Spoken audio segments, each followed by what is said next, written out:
pessoal, tudo bem com vocês? Rapaziada, vamos iniciar os nossos trabalhos nessa segunda-feira maravilhosa, nessa semana maravilhosa, falando sobre algumas coisas que não esperávamos ver nessa temporada da NBA. Ó, antes da temporada começar, nós sempre fazemos algumas previsões, né? Nós sempre tentamos prever o que vai acontecer na temporada, né? Tentamos prever quais times irão brigar pelo título, né? Irão brigar por mando de quadra, por vaga direta nos playoffs. Tentamos prever quais serão as surpresas da temporada, quais jogadores terão a temporada melhor do que a anterior e quais terão, né, uma queda, né, de produção. Nós sempre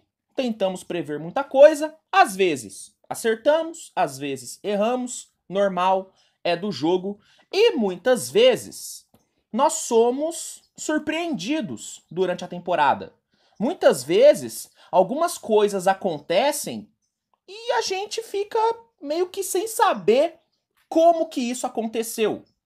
Porque são coisas que nós não esperávamos. E nesse vídeo eu separei, pra gente conversar, separei 5 coisas que nós não esperávamos ver nessa temporada e estão acontecendo. Então, deixa o like, se inscreve no canal e vamos começar.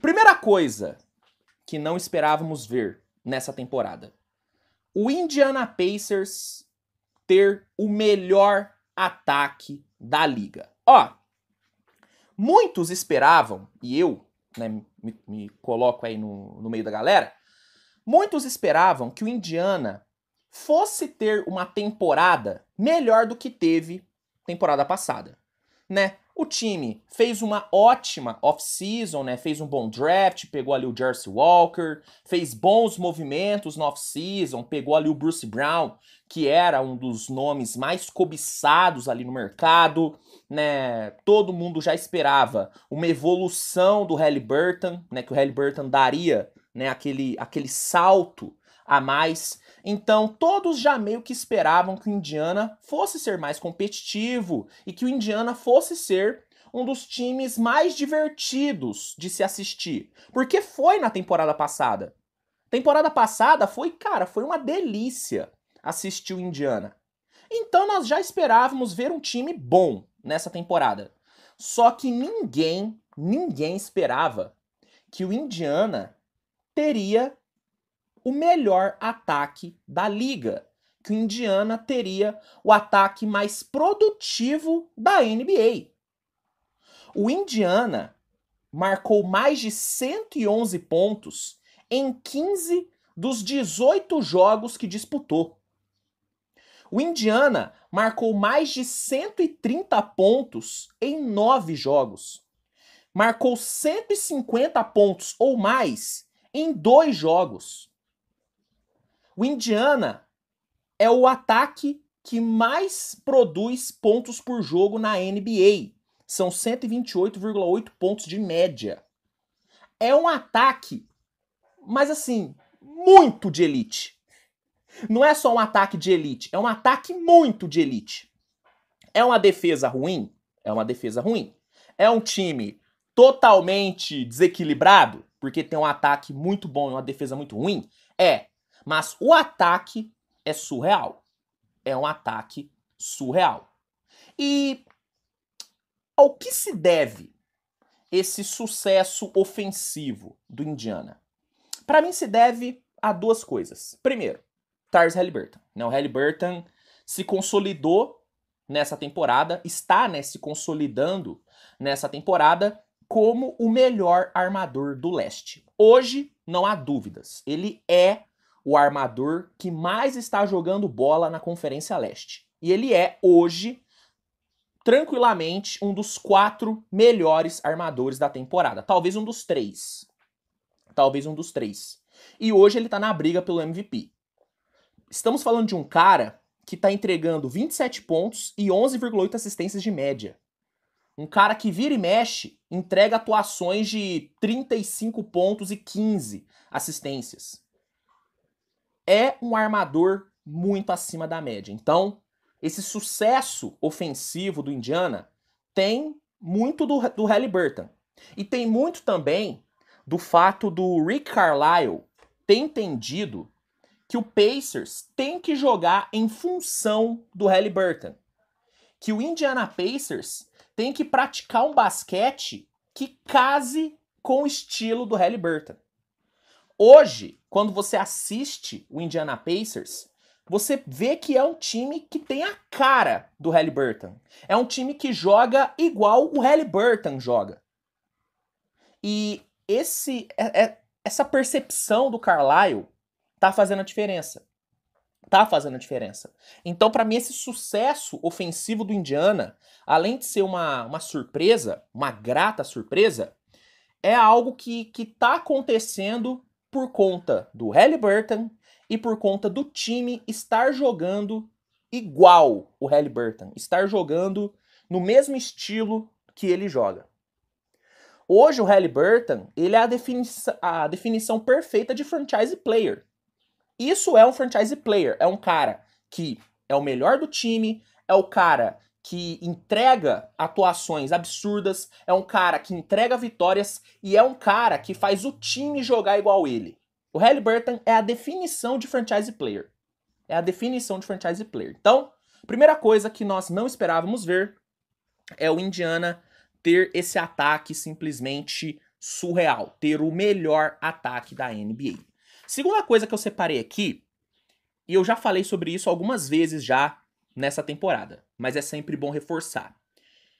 Nós não esperávamos ver o Philadelphia 76ers não sentir falta nenhuma do James Harden. Eu e vários outros analistas, vários outros comentaristas e tudo, esperávamos que o Philadelphia fosse sofrer com a saída do Harden. Tanto que na prévia que eu fiz do Sixers, eu falei, eu acho que o Philadelphia vai ter um começo mais lento, porque vai demorar pra superar a saída do Harden.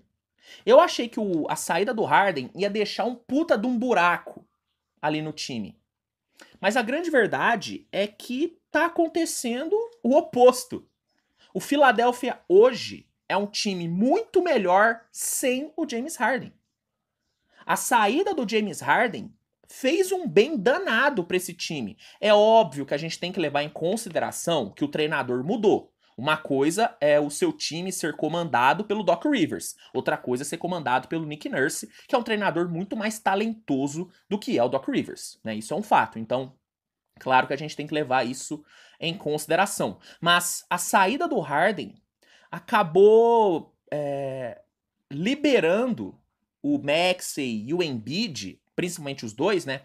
A saída do Harden acabou liberando esses dois para fazer coisas que eles não podiam fazer quando jogavam ao lado do Harden. Quando o Maxey jogava ao lado do Harden, ele não era o armador do time. Ele não podia ser o armador do time, porque essa função era do Harden. E aí o Maxey, ele não conseguia mostrar, na verdade, a sua capacidade de playmaker, de criar para os seus companheiros. E a partir do momento que o Harden saiu, o Maxey, ele está conseguindo mostrar esse seu lado playmaker. E o resultado são simplesmente 27 pontos de média com 6,7 assistências de média. E vira e mexe, ele tem entregado atuações de mais de 8 assistências e nenhum turnover. Hoje o Tyrese Maxey, ele briga para ser um dos melhores armadores da Conferência Leste. Hoje ele tá na conversa. Talvez ele pegue hoje um top 5. Olhando pro momento, para esse recorte da temporada, talvez ele pegue top 5. E eu tenho certeza que com o Harden no time, ele não ia estar jogando nesse nível. Assim como eu também acho que jogando ao lado do Harden, o Embiid não teria 6,6 assistências de média. O Embiid não iria estar todo jogo flertando com triple-double. Estamos vendo uma versão do Embiid que nós ainda não tínhamos visto. Nós nunca vimos um Embiid passando tanto e tão bem a bola como ele tá fazendo nessa temporada. Estamos vendo um Embiid meio Nikola Jokicizado, né? É um Embiid meio Jokic. Um Embiid dominante fisicamente, um Embiid dominante dos dois lados da quadra e um Embiid que envolve os seus companheiros de equipe. Um Embiid que faz o time jogar, que coloca os seus companheiros em ótimas condições para pontuar. Nós não vimos esse Embiid. Nós não tínhamos visto esse Embiid até hoje e não vimos temporada passada. Por quê? Porque o Harden, e aí é uma coisa dele.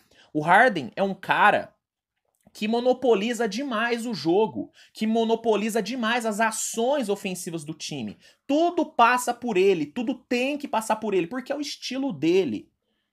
Se é pro Harden não ser o playmaker do seu time, não vale a pena você ter o Harden, porque esse é o James Harden de hoje. É um Harden que tem que jogar como PG e não como SG, e não como shooting guard, como ala armador. Ele é um armador e ponto. Então, eu acho que a presença do Harden meio que estava travando essa versão playmaker do Embiid e do Maxey. E a saída dele acabou liberando essas duas skins, essas duas versões. E esses dois estão jogando muito bem e estão fazendo o time jogar bem. Hoje o Sixers é um time muito mais agradável de se assistir. É um time que funciona melhor. É um time onde os coadjuvantes estão jogando muito bem. Tobias está fazendo uma temporada muito sólida, muito consistente. DeAnthony Melton jogando bem pra caramba. Patrick Beverley jogou pra cacete contra o Celtics, teve a melhor atuação da carreira. Nicolas Batum jogando bem, Covington jogando bem. Você pega o Kelly Oubre Jr. antes, né, de ter sofrido ali o acidente, jogando, nossa, demais. Niang, tá todo mundo jogando bem. É muito difícil você olhar para um jogador do Philadelphia e falar, putz, esse cara não tá contribuindo em nada. É muito difícil. E reforço, tem muito do dedo do Nick Nurse, é óbvio. Nick Nurse é um treinador muito surreal, mas a saída do Harden tem influência nisso. E a verdade é que o Sixers não sente falta nenhuma do James Harden. Nenhuma. E isso é uma coisa que eu não esperava ver. Eu não esperava ver um Sixers superando tão rápido a saída do James Harden. Eu achei que essa ruptura ia gerar algumas sequelas, mas não gerou nenhuma. Na verdade, só trouxe benefícios para os Sixers. Então, é mais uma coisa que eu não esperava ver. Terceira coisa, essa aqui ninguém esperava, tá? Orlando Magic sendo um contender do leste. Beleza, talvez a palavra contender seja um exagero, mas hoje estamos falando do segundo colocado da Conferência Leste. Alguém esperava ver o Orlando Magic depois de um mês e pouco de temporada na segunda colocação do leste, tendo 14 vitórias, tendo emplacado uma sequência de 9 vitórias seguidas? Ninguém esperava. Assim como Indiana, nós esperávamos que o time fosse melhorar. Nós esperávamos que o Magic fosse ser um time melhor, até porque o pós-All-Star do Orlando Magic foi bom pra caramba. E aí, o Paolo teria uma evolução, Franz Wagner também, né? O Jamal Mosley, né? O trabalho do Mosley iria evoluir. Inclusive hoje, meu voto de Coach of the Year é Jamal Mosley, tá? É Jamal Mosley. Então, assim, uma evolução já era esperada. Só que nós não esperávamos que o Orlando teria uma das melhores defesas da NBA. Hoje, o Orlando Magic é um dos 6 times que menos cede pontos para o adversário. O Orlando Magic hoje é um dos times que mais forçam turnovers do adversário. É uma das defesas mais agressivas da NBA. É uma das minhas defesas favoritas. É um time que tem jogadores que na defesa, assim, estão entregando muito. Jalen Suggs, como tá defendendo bem o Jalen Suggs. E é um cara que eu vou te falar, eu falei isso quando eu participei do Overtime lá no canal do Live Basketball BR. Eu falei isso lá e vou repetir aqui. Eu já tinha saltado do barco do Jalen Suggs. Eu já tinha abandonado o Jalen Suggs. Já tinha largado mão dele. Eu achei que ele não ia vingar. Eu achei que ele não ia virar na NBA. E virou. Nessa temporada, ele tá jogando demais. vira e mexe, consegue jogadas vencedoras na defesa e no ataque tá tendo uma entrega muito boa. Outro cara que tá defendendo pra cacete, cara. Pra cacete. O nosso querido Jonathan Isaac. Eu já tinha largado o Jonathan Isaac também. Já tinha abandonado a possibilidade dele brilhar na NBA. Tá jogando muito. Tá jogando muito. Anthony Black impactando muito nessa sua temporada de calouro. Paulo Banchero. Franz Wagner. O que esses caras estão jogando? E aí você pensa, ah não, deve estar tudo dando certo em Orlando, né? O time não deve estar sofrendo com nenhuma lesão. Muito pelo contrário, Wendell Carter, Markelle Fultz, lesionados. E o time tá superando isso. Tá superando isso. Os veteranos, os poucos veteranos, né, que esse time do Orlando tem, porque é um time muito jovem, mas os poucos veteranos que o time tem estão impactando pra caramba. O Joe Ingles, o Gary Harris, que são caras experientes, estão jogando bem. Goga Bitadze, eu já tinha também saltado do barco do Bitadze, substituindo muito bem o Wendell Carter. Então, é um time que tá praticando um basquete de alto nível e é um time que, merecidamente, tá na segunda colocação do leste. E hoje, o Orlando Magic é um time... Ah, só pra... que eu quase que esqueci, né? Eu olhei aqui pra anotação, lembrei. Não lembrei, eu tinha esquecido, eu olhei pra anotação. Mas não posso deixar de falar dele. Cole Anthony. Gente, eu falo isso sem nenhum problema. Eu falei que o Magic tinha que trocar o Cole Anthony pra pegar um armador mais confiável. Cole Anthony, hoje, pode ser considerado o contender Six Man of the Year. Então, assim, o Orlando é o segundo colocado do leste com todo o mérito do mundo, jogando muito bem. E hoje eu consigo vislumbrar a possibilidade do Orlando Magic chegar no playoff tendo mando de quadra. Pode ser cedo? Pode. Alguns times que estão abaixo ali na classificação vão crescer? Vão. Eu acho que o Atlanta vai crescer, eu acho que Miami vai crescer pra caramba, Cleveland deve crescer, mas o Orlando, hoje, não deve nada pra esses times. E tá jogando melhor. Então, existe sim um mundo onde o Orlando Magic, primeiro, chega nos playoffs, o que já era considerado por muitos algo muito difícil de acontecer. Hoje, existe um mundo muito plausível onde o Orlando chega nos playoffs, e existe um mundo onde o Orlando chega na pós-temporada tendo mando de quadra. Porque tá jogando pra isso. Tá jogando pra isso. Então, Orlando Magic sendo meio que um contender do leste é uma coisa que nós não esperávamos. Penúltima coisa que eu separei aqui é outra coisa que vira e mexe eu falo que é uma surpresa absurda, mas é sempre bom pontuar. O Minnesota líder do Oeste. Gente, durante a off-season, muitos falaram que o Minnesota tinha que entrar em reconstrução. Muitos defendiam a ideia de que o Minnesota tinha que reconstruir tudo. Que esse time não ia pra lugar nenhum, que era um elenco que já tinha dado o que tinha que dar. Eu, inclusive, cheguei a falar aqui que o Minnesota tinha que dar uma reformulada no elenco. Não entrar em reconstrução, eu não fui tão drástico. Mas era um time que precisava dar uma reformulada. Pegar o Karl Anthony Towns e trocar por algumas peças que complementassem melhor o Anthony Edwards. Eu já tinha que... Meio que eu tinha saltado do barco do Minnesota. E hoje, a gente olha o Minnesota e vê um time extremamente competitivo, um time que tem uma das melhores defesas da liga, é o segundo time que menos cede pontos para o adversário, é um time que tem jogadores que brigam por prêmios individuais. Hoje o Anthony Edwards briga pelo MVP. Hoje o Rudy Gobert briga tranquilamente pelo DPOY. A gente tá vendo um time que consegue vencer adversários muito duros. É um time que venceu Celtics e Denver. Dois dos melhores times da NBA, na opinião da maioria. É um time que vem de uma sequência de 4 vitórias seguidas. São 4 vitórias seguidas.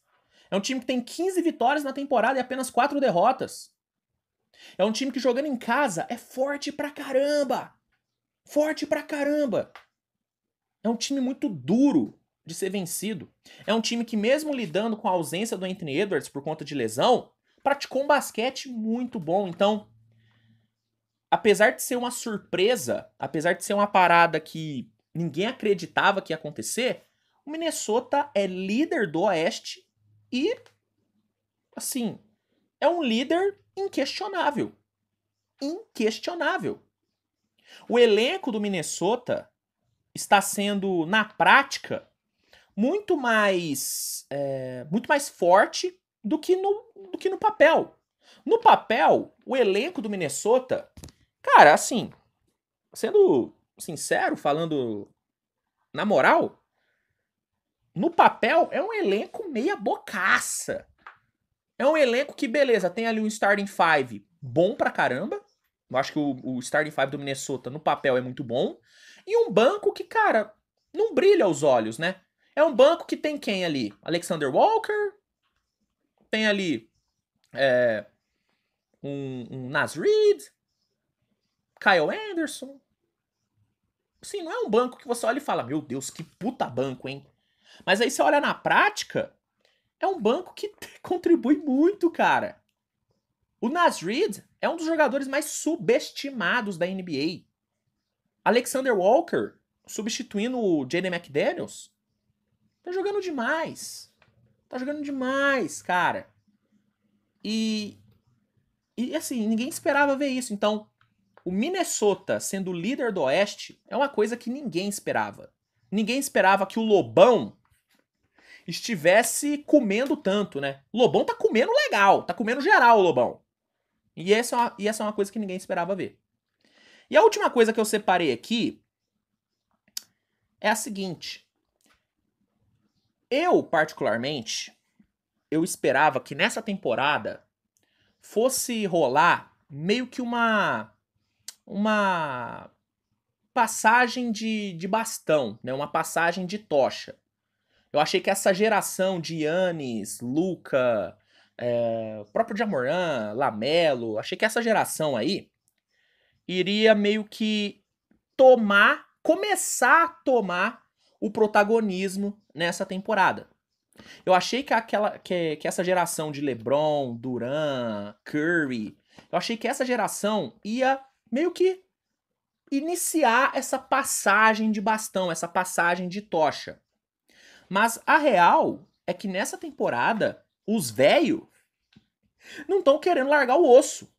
Os velhos seguem sendo protagonistas. O Kevin Durant tá na briga pelo MVP. Kevin Durant hoje tem 31 pontos de média, é o terceiro cestinha da temporada com 35 anos. Kevin Durant, ele pode sonhar com uma temporada de mais de 30 pontos e com pelo menos 50% de field goal e 50% na linha de 3. Algo absurdo. E ele pode sonhar com isso, porque tá jogando pra isso. E jogando ao lado do Devin Booker, que é um cara que também monopoliza muito a bola. Então, o Durant tá jogando demais. O Curry, 35 anos, segundo jogador mais velho do elenco do Warriors. 29,1 pontos de média. É o sétimo cestinha da temporada. Vira e mexe decidindo o jogo. Tá dando umas vaciladas nas últimas rodadas? Tá. Mas decidiu muito jogo já. E conseguindo executar jogadas simplesmente mágicas. Jogadas que ele executava com 28 anos, 27 anos. Que foi o prime dele, né? O prime Curry. Você tá olhando pro LeBron, o rei dos velhos, né? O maior velho de todos, 39 anos aí na cacunda. Você tá olhando pra um LeBron decidindo o jogo toda hora pro Lakers. Você tá vendo um LeBron com 24,4 pontos de média, 7,6 rebotes e 6,4 assistências. Estamos vendo um LeBron chutando 38,3% na linha de 3. É o melhor aproveitamento do LeBron no perímetro desde a temporada 12-13, onde ele estava, na opinião de muitos, no seu auge. Os velhos não estão largando o osso. Os velhos não estão caindo de qualidade. Essa passagem de bastão que eu achei que ia acontecer, e várias outras pessoas também acharam, Não tá rolando. Por quê? Porque os caras seguem sendo protagonistas. Seguem sendo os caras da NBA. E eu não esperava ver isso. Eu achei que ia começar a rolar essa mudança de protagonismo. Eu achei que o holofote ia começar a mudar. Mas não tá. Por quê? Porque esses caras não estão deixando. Esses caras não estão deixando. Então, pra mim, essa é uma outra coisa que não esperávamos ver. Tá bom? Eu poderia aqui citar algumas outras coisas, como, por exemplo, o Chet Holmgren, hoje, ser o favorito ao Rook of the Year, ao invés do Wembanyama. Poderia citar o Austin Reeves indo pro banco, uma coisa que ninguém esperava que fosse acontecer. Mas, na minha visão, essas aqui são as 5 coisas que mais estão me surpreendendo. Que mais estão me surpreendendo. Concorda? Discorda? Acha que faltou alguma coisa? Acha que eu exagerei aqui? Você já esperava ver alguma dessas coisas aqui que eu citei? Comenta aqui que eu quero saber. Se gostou do vídeo, deixa o like, se inscreve, compartilhe, mande para os seus amigos. E se você não quiser perder nenhum jogo dessa temporada, recomendo que você assine o NBA League Pass, cara. O League Pass é a melhor plataforma de streaming de jogos da liga. Lá você tem acesso a todos os jogos da temporada ao vivo e com a melhor qualidade. E usando o link que tá no primeiro comentário fixado, você consegue um desconto em um período de teste grátis. Então não perca essa oportunidade, garanta já o seu League Pass e acompanhe tudo desta temporada maravilhosa, tá bom? Rapaziada, a gente se vê mais tarde com mais conteúdo. Grande abraço e até a próxima. Tchau, tchau.